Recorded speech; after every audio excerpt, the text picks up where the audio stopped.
Ford Bronco and was at work yesterday and came home with the hood looking like it was hit with a 100-pound. So he's 22. He's not happy, but he'll be okay. Still crying. Still crying. Yeah. Okay, well this is exciting. So this is the last session where we really talk about the 210 project. And so I know that we've moved through it pretty fast, but here's what I really want to tell you about what we've gone through. It's the beginning. So going through the book and going through the assessments was not the start and the finish.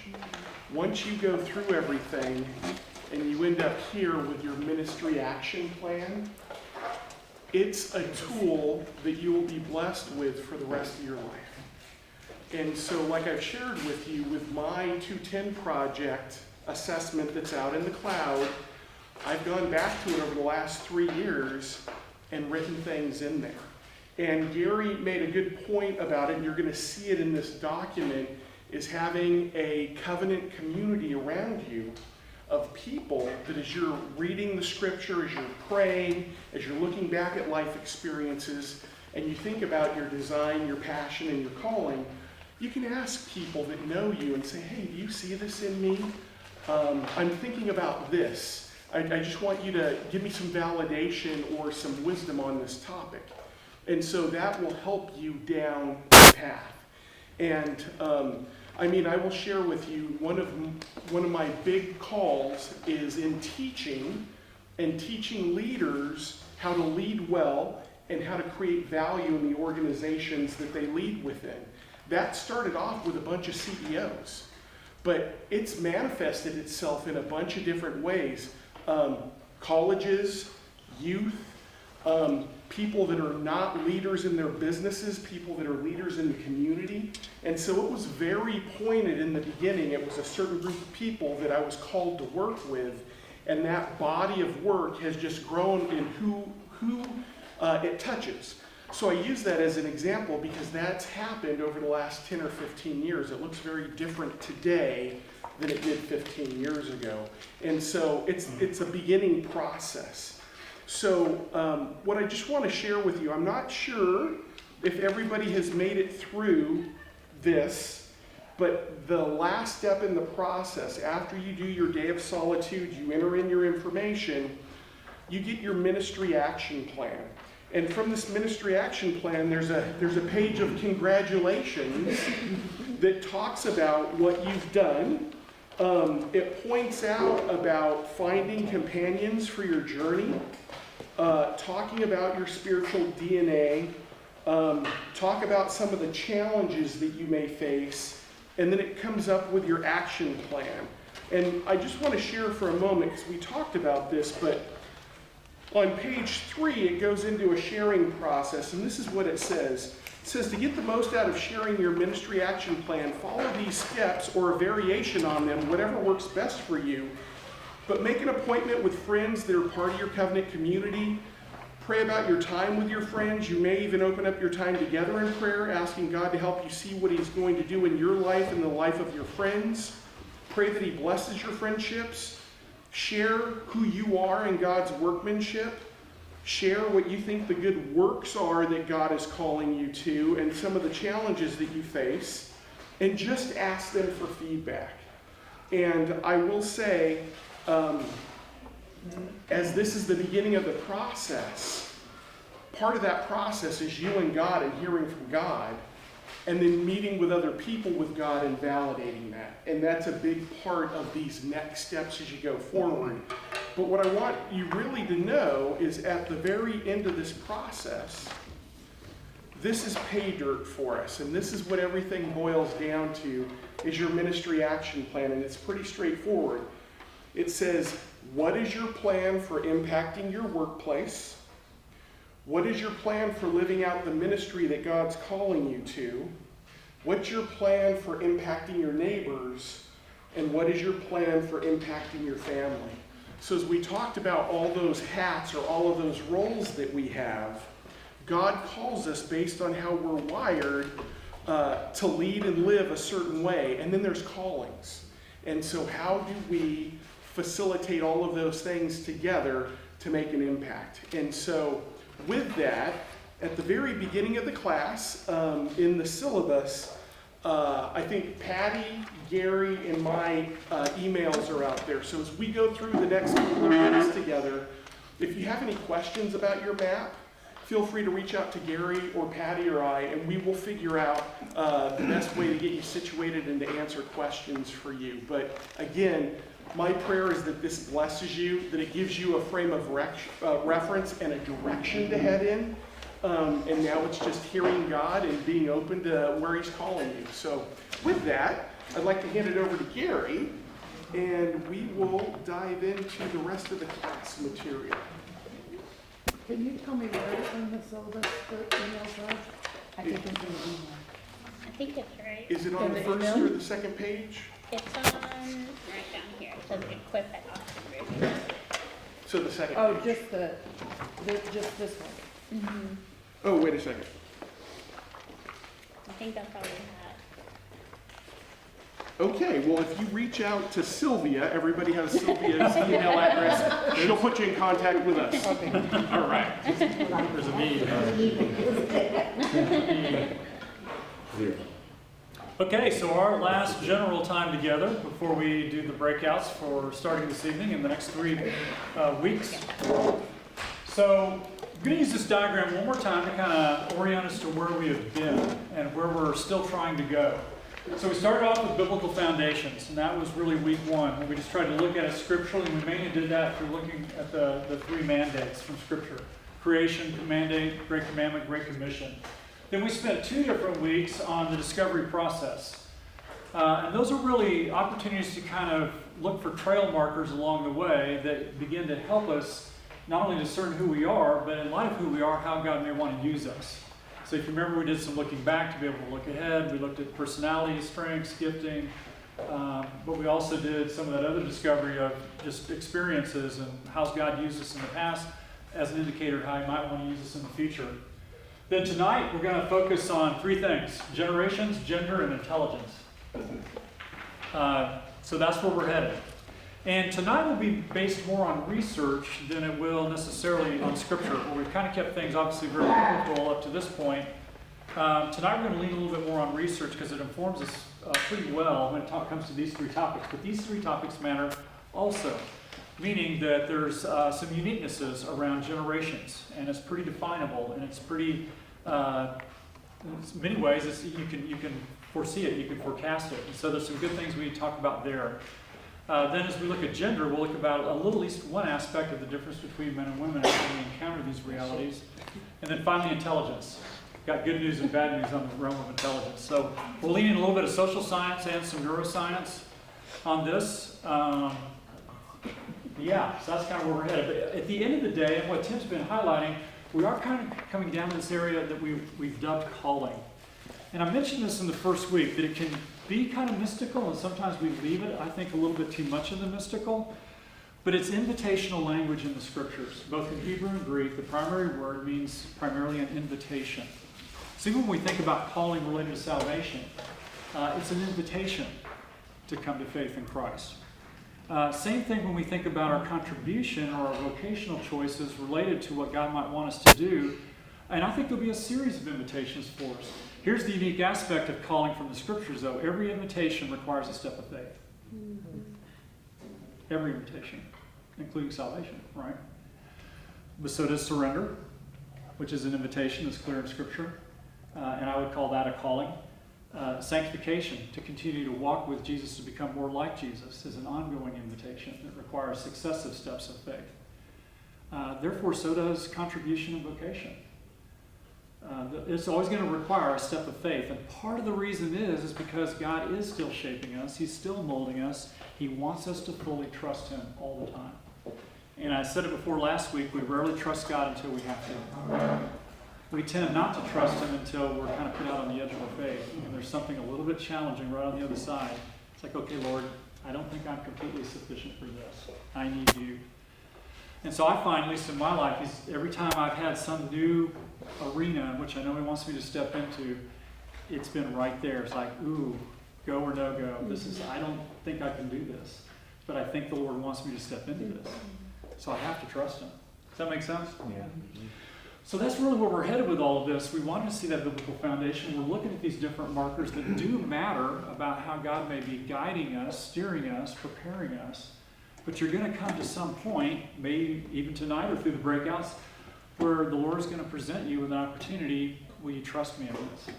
Will you step out and try something that maybe you haven't tried fully before? So don't only lead into your competencies when you think about these different opportunities that are before you. Think about just what does he want me to do? What's he inviting me into?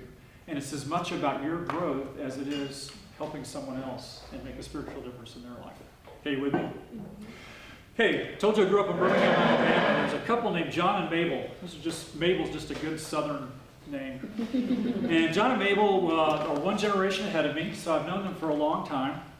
And when I was a younger man, I was in my 30s, got to know them quite well. I had met them through another church, and they were very kind. They invited me into a Bible study in their home. It was actually led by the senior pastor of their church, who I did kind of know from afar. That was kind of fun and exciting, but they also just kind of befriended me. My parents had moved back to Kansas, where they had grown up, so I was a little bit homeless when it came to Birmingham, but in my mind, Birmingham was still my home.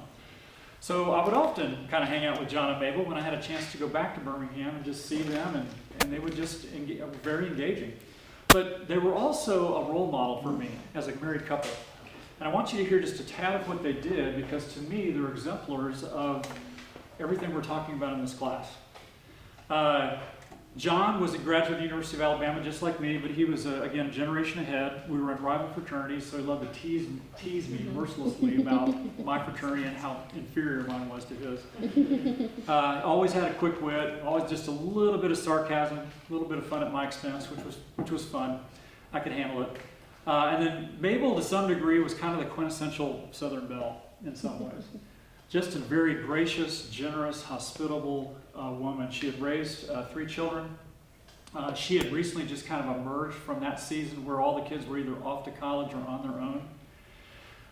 And so it was interesting to watch them in unison as they thought about what the Lord wanted them to do.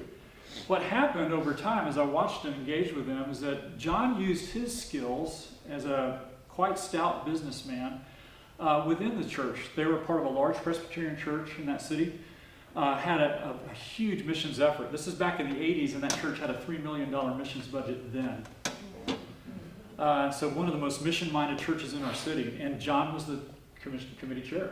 He ran that with all his business acumen. He made sure that all the money was going right where it was supposed to go, and he was personally there for anybody that came with a request for support. And he was the steward of that. He was the one that managed it well, and he was really, really good at it. His wife wasn't, after having that whole season of raising 3 children, and I'm going to talk more about this in a little bit, she wondered what was next for her, because it had been a fairly long season, essentially being a stay-at-home mom. But one of the things that she was so good at, well, 2 things. She was great with the scriptures, just from studying on her own. She had never been formally trained, but she just studied the Word a lot. And she was great with younger women. So she began to mentor young women in their 20s, sometimes up to the early 30s. And that thing began to grow, and there was, she finally had to go to 2 days a week where some 25 or 30 women would come to each setting, different groups of women, to her house, which she was fabulous. The house was nothing special, but she made it special. It was just a safe space to be there and to be discipled and to be mentored. And I would guess over the course of the time that I knew them, there are hundreds, if not thousands, of women that have gone through her home through that year-long process that she took them through just to mentor them and disciple them as women. And John was her biggest cheerleader. That wasn't John's gifting. John didn't try and replicate the same thing with men. His gifting was, I'm going to make this missions committee function really, really well. And so money would be released all over the world through this church. And it was fun just to watch them in concert together, especially on those Tuesday nights when the pastor was there for the study that I could come to, because then I would hear some of the stories. I get to kind of see them in tandem. But he loved bragging on her, and she loved discipling women. And again, I think the city of Birmingham, at least a segment of it, was literally changed because of Mabel. But I also know the world was literally changed because of John, because of what he stewarded through the church. And I think it's a good example, because actually one piece was in the church. That was John. Mabel's peace wasn't through the church. It was kind of on the side over here. It was just something the Lord kind of placed in her lap. And yet she allowed the Lord to use her, and it grew and blessed many. And so I think it gives you an example, and it doesn't have to be that. But I want you to hear both in the church, out of the church, but I want you to hear too that God wanted to use them as who they were, and really had significant impact through them. So let's talk a little bit about these three aspects tonight. Generations, gender, and intelligence.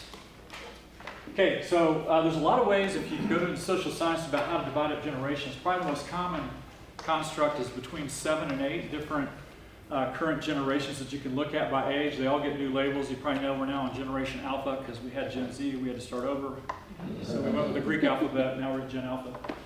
But we're just going to go with 4 for our purposes tonight. And so you've got these in your notes. Follow along with this, but I'll enhance it just a little bit. But I tried to put a lot of things in your notes so that you can see some of the things that are important at each stage, okay? So we'll start with 17 to 29.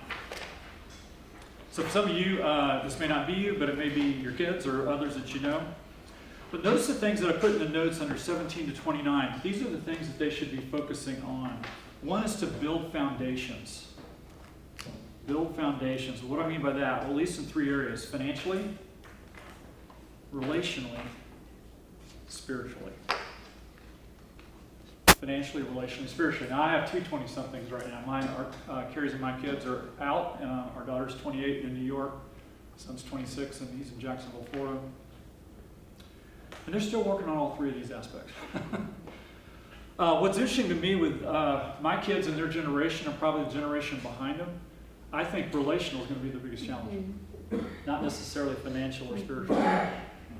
Because it's gotten a little more challenging to have kind of face-to-face relationships, to communicate well, and we kind of know technology is a little bit the reason behind that.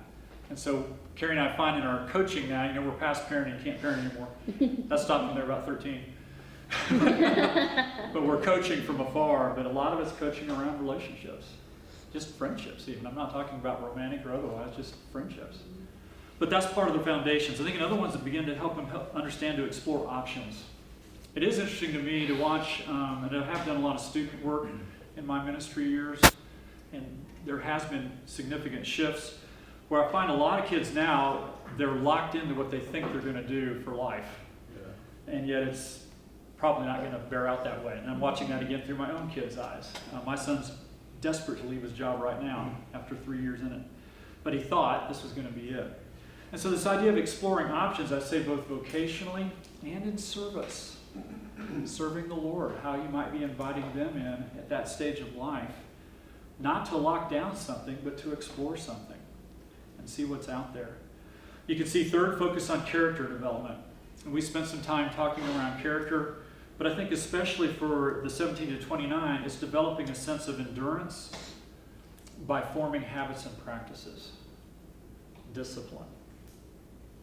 And you know this too, it's true for all of us too. All the way through education, we had our hand held a little bit, whether it was our parents or maybe through high school. If we went to college, even that was a little bit structured for us, although there was more freedom. But then you're out on your own all of a sudden. And sometimes the disciplines really fall apart because they were never established to begin with. So it's an opportunity for that. Then probably the biggest thing I saw through my ministry years, a big deal for this age group, is establishing their own faith journey.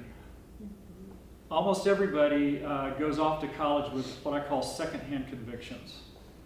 I believe it because Brad told me it was true. Or I believe it because my youth pastor told me it was true. I don't believe it because I know it to be true. You hear the difference? The first is secondhand convictions. I believe it because somebody else told me that was right. That doesn't tend to hold up very well 2 or 3 or even 4 years down the road. That's why you may have heard the phrase deconstructing, which has kind of become common parlance in the last 5 or so years. But a lot of it to me is not new. It's simply all of a sudden they're hitting the wall, and the things that they anchored their faith in weren't first-hand convictions, they were second-hand convictions, and now they need to make them first-hand convictions, and they're finding their way. And not all deconstruction is bad, because some of it's just about getting to those first-hand convictions. I believe it because I've studied it for myself in God's Word, and I know it to be true. So that's a big deal in this age range too. Seek out mentors, for sure, and develop an overall sense of purpose. And I mean this more from a biblical standpoint and kind of a high altitude. But why do we exist? What is our identity before the Lord? And again, you're seeing a lot of confusion around those two topics even today. So I won't dwell too much on any of these because we want to hit them all. So if you go on to ages 30 to 45, this is where you begin to see narrowing, and it's a proper narrowing as far as options and focus. It's true in vocation, tends to be true in relationships. It's when a lot of people get married or maybe have first children. And so there's a rightful narrowing in this age range. And again, we could have subdivided this one, but I left it pretty broad. This season of life is about maintaining your foundations. That if you did find your first-hand convictions and you establish some habits that will hold you, then this is about maintaining them because this is probably going to be the busiest season of life you'll ever experience. Mainly because of children. Not in everybody's case, but it tends to be busy vocationally, tends to be busy at home, tends to be busy with the extended family. It just tends to be a very, very busy window of life. And so if those foundations aren't nailed down, again, things can kind of come unglued. So this is mainly about maintaining what you already know to be true. Very easily to become vocationally driven or child driven in this stage of life.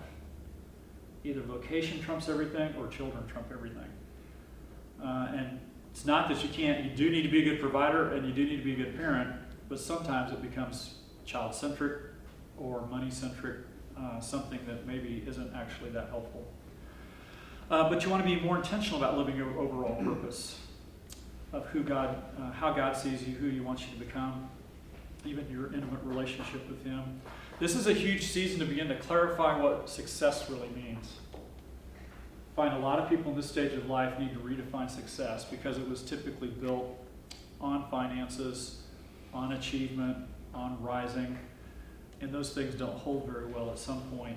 So what is success really? And so it's a huge season to try and do that. And then connect to true community.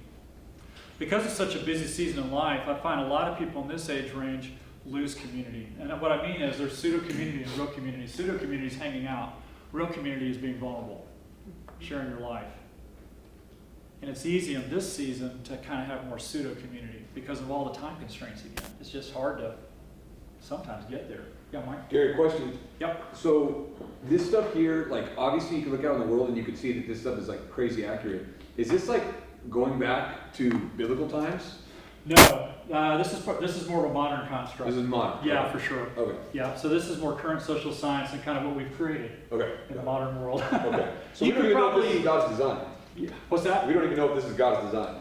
Well, I think that as you hear themes, I think the themes are designed like community, real community. Yeah, yeah. I think is God's design. Those habits and disciplines that relate back to pursuing Him, I think that's Yeah. God's design. So that's a good question. I should Okay. probably articulate better what are the principles biblically in it, and yet you're getting a little bit of a modern spin. And I think this really came out of, from what I've studied, this has probably especially become true since World War II, Okay. but in some ways the industrial age. Okay. Because once the industrial age hit, and that's when we left more of a agricultural-based, communal-based society and moved much more towards a production-oriented, Yeah. fragmented. Well, you're only living at 47, right? Yeah, true, good point. So after this, you're dead after this. Good point. Yes, I don't know if it's good that we're living longer or not. So that emphasis on trying to get to true community. So let's go on to 45 to 60. Gary, Yep. one thing, like, Yep. I can tell you, I'm looking at this and I'm like, well, I probably didn't start a lot of those things in 17, Yeah. 29 until Yeah, I was that's okay. in that second one. Yep.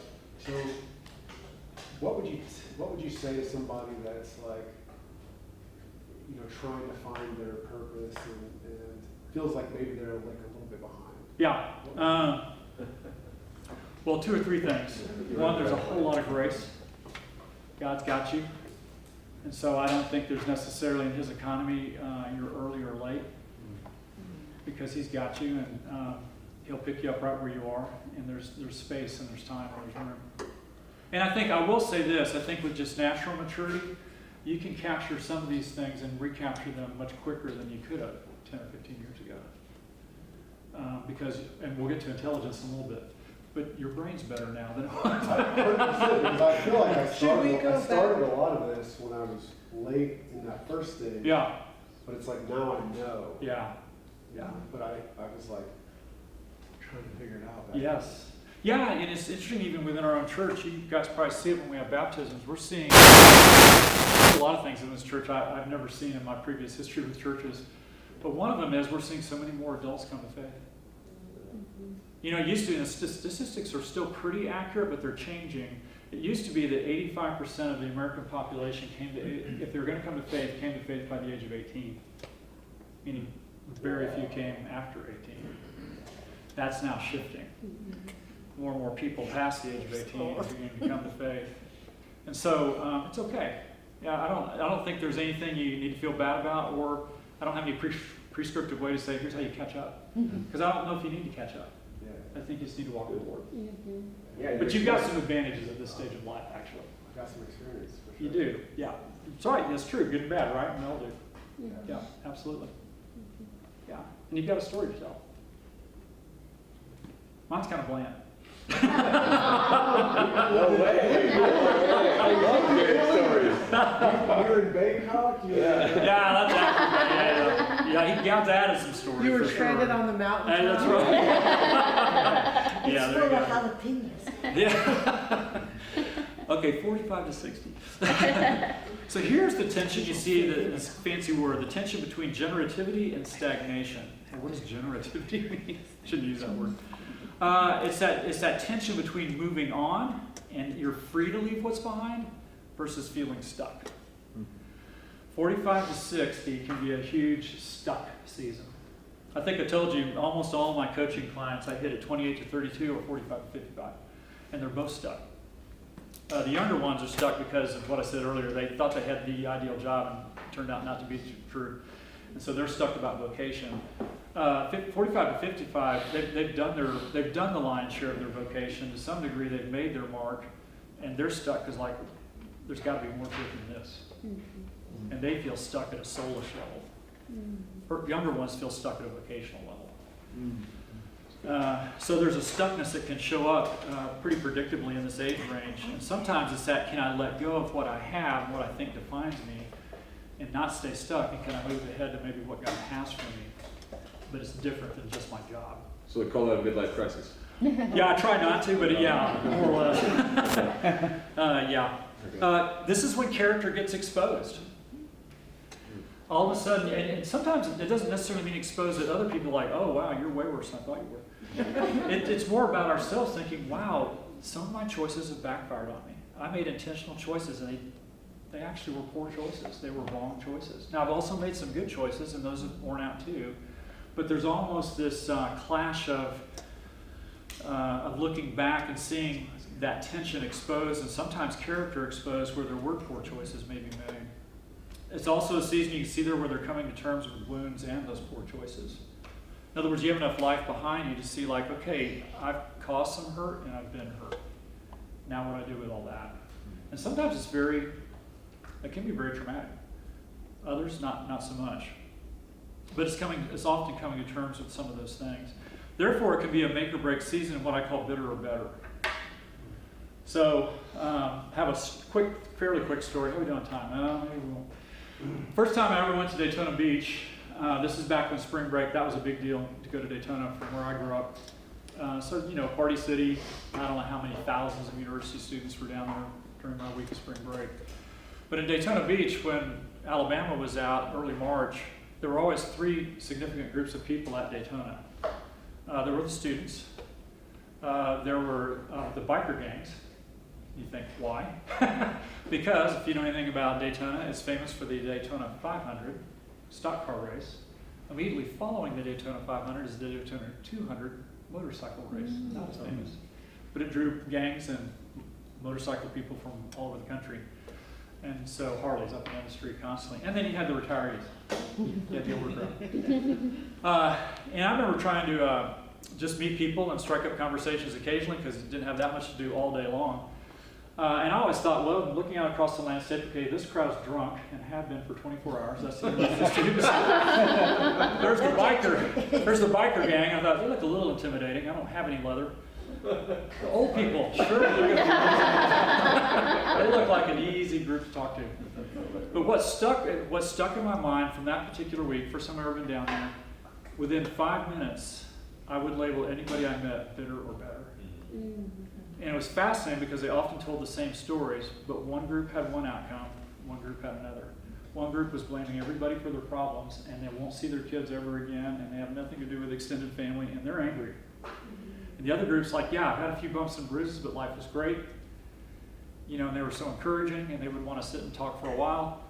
And I just labeled, okay. And in my mind, as a 20-year-old, very naive, I will not end up like those angry old people. I will not do it. Because I saw bitter or better. Now, I hadn't experienced anything of life. My biggest hardship was a broken romance. You know, I mean, that's about as bad as it got. So I didn't know anything. But it did mark me. It did make me think because it was so on display. So that's kind of what I'm getting at, this opportunity of bitter or better. Therefore, it's a season to navigate transition and find a fresh vision, find a fresh voice. Because probably the occupational side is beginning to play out. Now what? Okay, and then 60 and beyond, evaluate what you have to offer. Lean into stewardship, leave a legacy. So that's everything we're going to be doing in the breakout on that piece on finishing well. But it is a season, and this can be the most fruitful, impactful season of your life. It can be. It doesn't always turn out that way because sometimes there are choices, but it can be. Because actually you have a ton to offer in this age range. But it's leaning into those things of figuring out what do I have to offer, figuring out what my stewardship could be, and how I want to leave a legacy. Okay? So let me get men and women pretty quick, and the intelligence. All in about 10 minutes. This will be fun. So you got some other things there you can see. I got some fun graphs for you, kind of. So here's men. So you talked about midlife crisis. This is going to highlight this a little bit. It's interesting that neuroscience and social science proves both these things to be true. Men and women both tend to hit an inflection point at about the same age range. Again, around 45 to 55, but for very different reasons and can have very different responses. But I think God kind of hardwired it, especially in marriage, that this happens this way. So men have a little bit of naivety to think life is always onward and upward. They think vocationally that can be true. They think they're kind of set up for that. It's just going to be great. I'm always going to rise in the organization. I'm always going to make more money. I'm always going to be awesome until they're not. It works really well until they're not. All of a sudden they stop rising. No more raises. No more prestige or status coming out of that area of life. And that's usually where, and it was a French sociologist that came up with this idea of the midlife crisis. And that's where you hit this inflection point. And so I really looked at this in light of believers, but therefore there is a choice. And it doesn't mean that just believers get this right because they know Christ. A lot of them don't. But there is a choice. Either I head this way and finish poorly, or there's a chance, and you can see the lines on another plane, with a fresh surrender, fresh voice, and potentially finish well. But here's the emotional questions, and I think I've got them in your notes. The emotional question that men all of a sudden hit at that inflection point is, what happened and what now? Because it usually really surprises them. Wow, I hit this wall. I'm not rising anymore. I'm not getting any more paychecks. It's all the knots. The wall's hit. Who am I? What happened? How did I get here? And now what am I going to do? And that's why the classic view of this French sociologist talked about midlife crisis is when you got the newer car and the younger wife, and you made really bad choices and traded everything in, trying to recapture. That was kind of the stereotype of trying to solve that problem. Conversely, here's women. Way more confusing. Don't say anything, man. This comes out of a woman named Dr. Laura Nash, who really respect in everything I've read from her. I haven't met her yet. I keep trying to chase her down because I'd like to interview her. But she was a Harvard prof for a number of years. Still lives in the Northeast, but I can't find a contact point. Anyway, she came up with some great research. She said for women, women's lives are a series of stops and starts. A series of stops and starts, and that's why the concentric circles. Now, probably not hard to figure out why. And this, by the way, this is true for stay-at-home moms or career women. Doesn't matter. Because women, by far, bear the emotional weight of family way more than men. No matter how good a partner the man is, women will always bear the emotional weight of family. And not just their own kids, extended family. I see this through my wife's eyes right now as we're caring for her aging dad.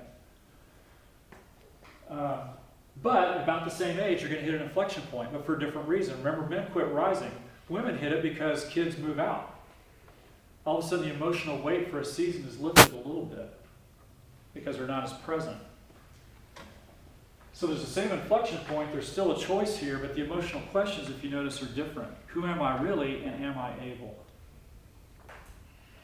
Because of this series of stops and starts, even if they're a career woman, now that there's kind of a new horizon, I can actually peek over all the crazy for maybe the first time in a long time. Who am I? Because I did this and I did that, but I had to stop this and stop that, and then I re-entered, then I stopped again, then one more child came along, or whatever it was.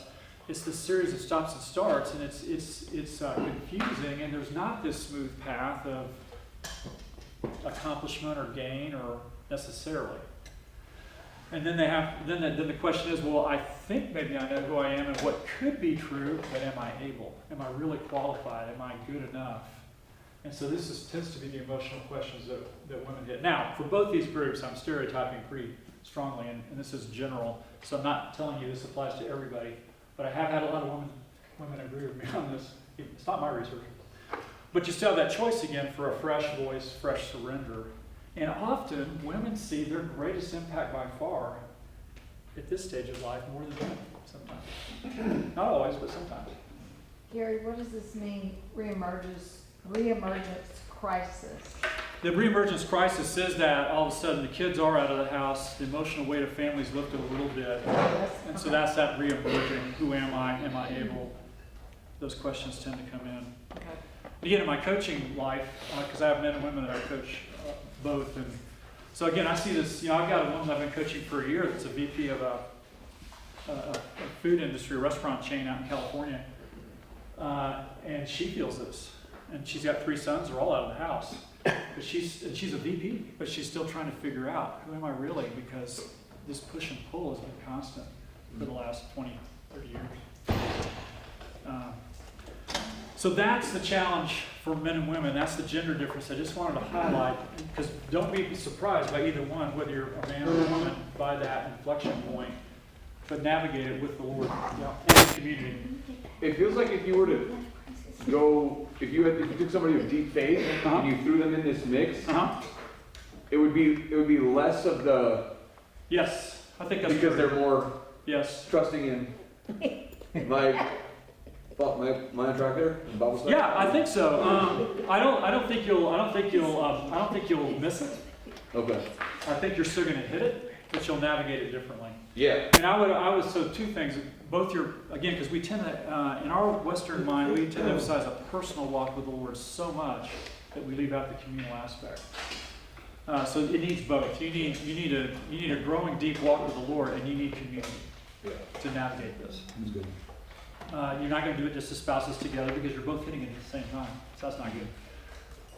So you need both. But yes, you can definitely navigate it. So it may take out some of the weightiness, but they're still going to be there. I've experienced this, and the emotions pretty profound.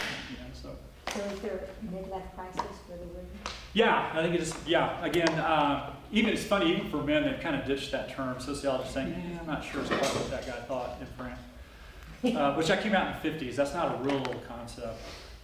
So they've kind of debunked it a little, but yes, there's going to be that same inflection point that's going to create probably mainly some emotional angst, if nothing else, about what now and how and who, that kind of thing. Okay, in the last 3 minutes, we'll hit intelligence. We're gonna see how intelligent we are. Yeah, see how intelligent I am if I can communicate. Okay, so this came out by a guy named Robert Cattell, Dr. Cattell. If you look him up, you're going to see some disturbing things, but he had some real good stuff. Yeah, now you want to look him up, Wikipedia. Interesting guy, strong social scientist. He did some good work here that's been validated several times over. Some other things that he wasn't too sharp on, but I think you got this right. So he talks about 2 kinds of intelligence, good news, bad news. I'll give you the bad news first. Our brains begin to decline about age 35. So most of you have been downhill for a while, including me. Nobody here? But there's good news too. So what he identified were 2 levels of intelligence. So you can see age on one axis, intelligence on the other. Notice what's called fluid intelligence peaks, that's 35, and then begins to decline. Rather significantly, by the way. But there's another intelligence called crystallized intelligence, and it continues upward, and notice there's no decline. It doesn't even completely flatten out. And even neuroscience believe you can always increase that one. So what's the difference? Fluid intelligence, it tends to be innovative and problem-solving intelligence. Innovation and problem-solving. And I'll give you one example in a minute.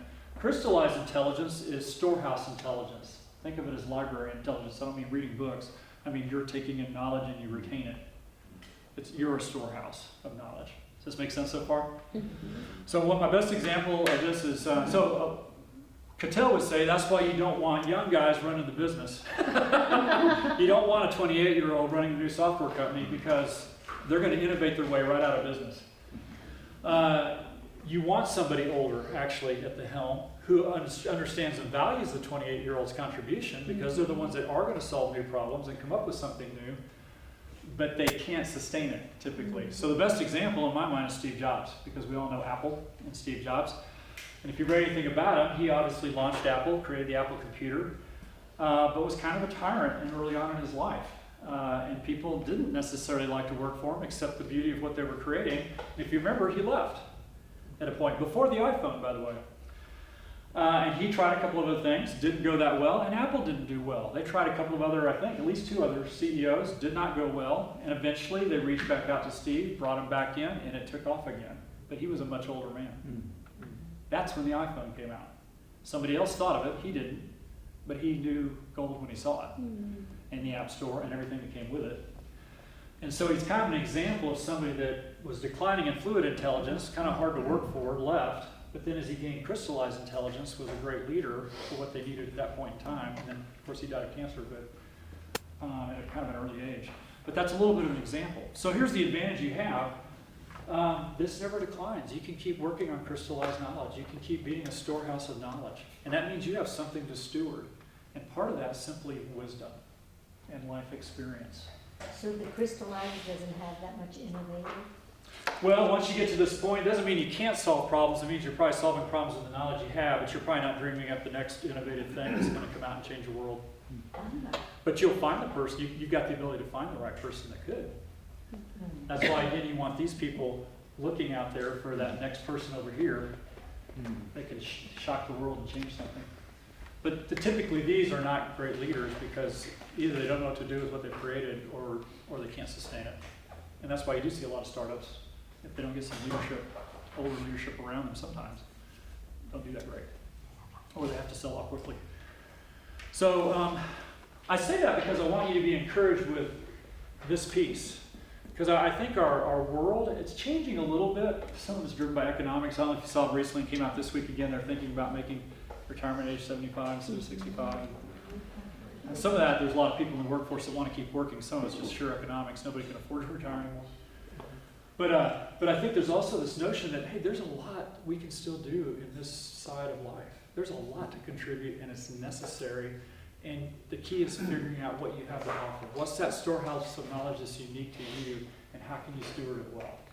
Well, you've accumulated all this knowledge, and then you wake up and you're 70, and it's like, man, I'm sure it would be cool to share all this. Absolutely. I've lived a long, productive, Yes. life. Yes. So people out there that would really, really benefit from what I got going on between here. I mean, Absolutely. It's a big deal. Yeah. And so figuring out how to steward that, and where might the Lord be inviting you into to steward that well. And there's a million ways to do that. That's the beauty of it. There's not one way. So I say that really to encourage you because I think, again, our society kind of works against this notion. You know, if you and you can feel it from other generations sometimes. And I probably was part of the generation that told my parents, like, get out of here, get out of our way. You know, because I grew up in the hippie days and all that. So it's kind of a rebellious generation anyway. But I think there's great encouragement in the crystallized knowledge curve. I'll stop at that because it's time to make our break and move. So tell me where the groups are. I think everything else is in your notes. Figured it out. Thanks, Gary. Good job, Gary. All right, so for the folks who said they are wanting to disciple the nations locally, Manny's gonna lead that group, and you all are gonna go right upstairs to the conference room, literally up through this lock. So Manny, if you wanna grab folks who are wanting to do disciple the nations locally, you guys are gonna go upstairs. And then those who are wanting to